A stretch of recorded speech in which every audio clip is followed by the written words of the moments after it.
Welcome back. The City of Windhoek Fire Brigade Services is gearing up for International Fire Safety Week 2025, taking place from the 6th up until the 10th of October. Now, the initiative is globally recognized and focuses on raising awareness about fire safety and prevention.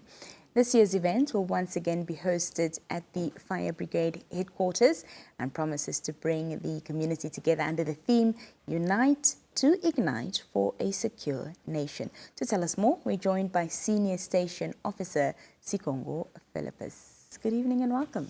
No, thank you for having me. Thank you so Good evening much to the viewers. for being here. Thank you. Well, to start with, talk to us about what International Fire Safety Week means for Namibia and why it's significant in being recognized.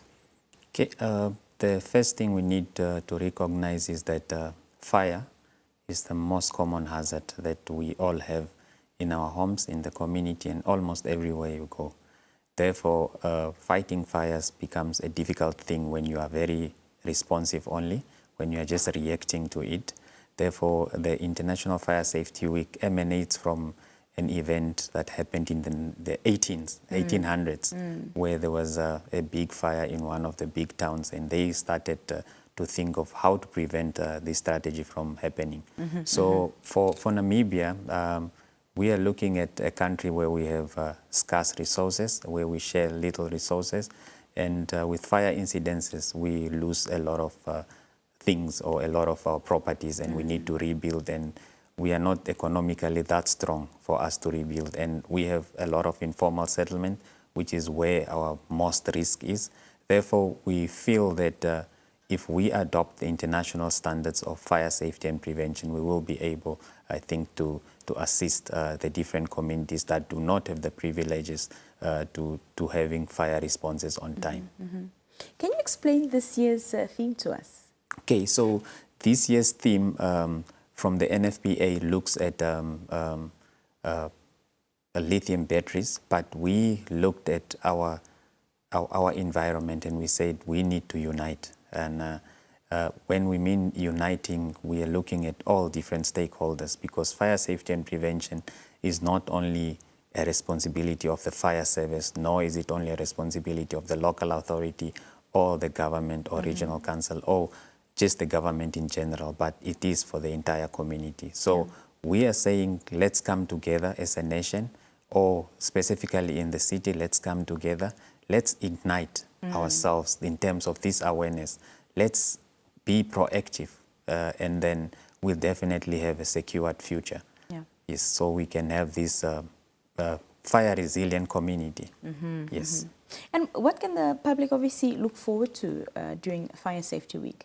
Okay, so last year actually this is our second year, so last year we looked at just doing more demonstrations and how people can prevent fire outbreaks. But this year we are going a step further. So we start on Monday, the 6th of October, where we are having a march past, which is going to be a parade from Auspannplatz through Independence Avenue to our headquarters, just to indicate or to show the people what resources we have in the capital. We have invited different stakeholders, this is different local authorities, so that they can also champion their own, starting possibly from next year. And then we will have then the exhibitions in the stations, where we are going to show people how to fight fires, because yes, fire is just fire, but there's different classes of fire and you need to approach it differently. So we are going to give practical activities to people to how to use a fire extinguisher, and also just how to prevent fires. And with the last year's event, we looked at the smoke detectors. So we are going to have this rollout to just also show people how this detector works and what is it that we can do in terms of engineering and enforcement. What can you tell us about some of the fire safety challenges that you've observed in Windhoek? Okay, so the biggest challenge, I think it's nationwide, is the behavior of people towards the fire service, because we believe firefighting, so we will only respond when there's a fire. So the mentality is the biggest challenge, where we don't want to exhibit awareness acumen and just being resilient to say, let's be proactive and prevent fires.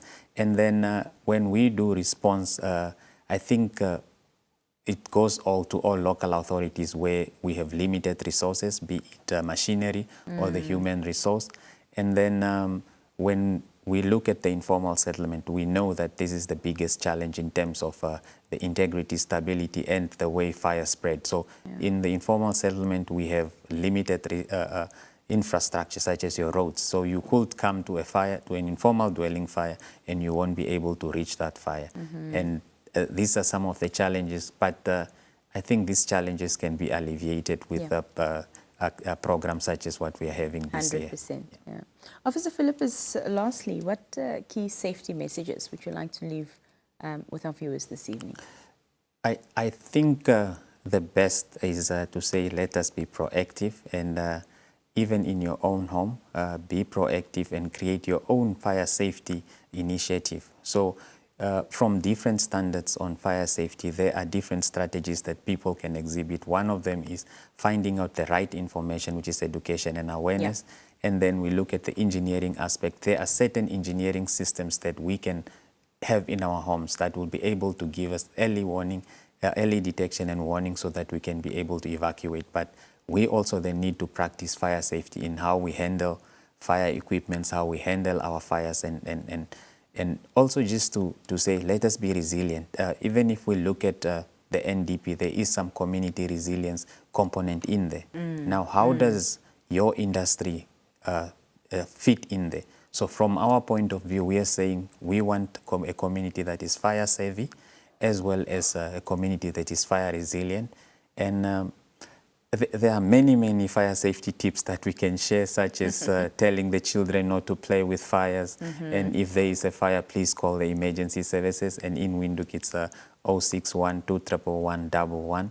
And if your clothes catches fire, stop, drop, and roll. I was waiting for that. I was wondering how many people know the stop, drop, and roll one. Yes, and we know that fire comes with smoke, so and it's the #1 killer. So if you have to get out of the house that is burning, always stay as low as you can and never go back. You can replace any properties, but you can't replace a life. So always be remember that your life is priority number one. I always joke to say, don't be a John Rambo.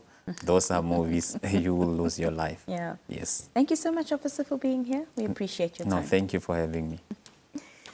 Oh, when we come back, it's almost time to say goodbye, but not quite. We speak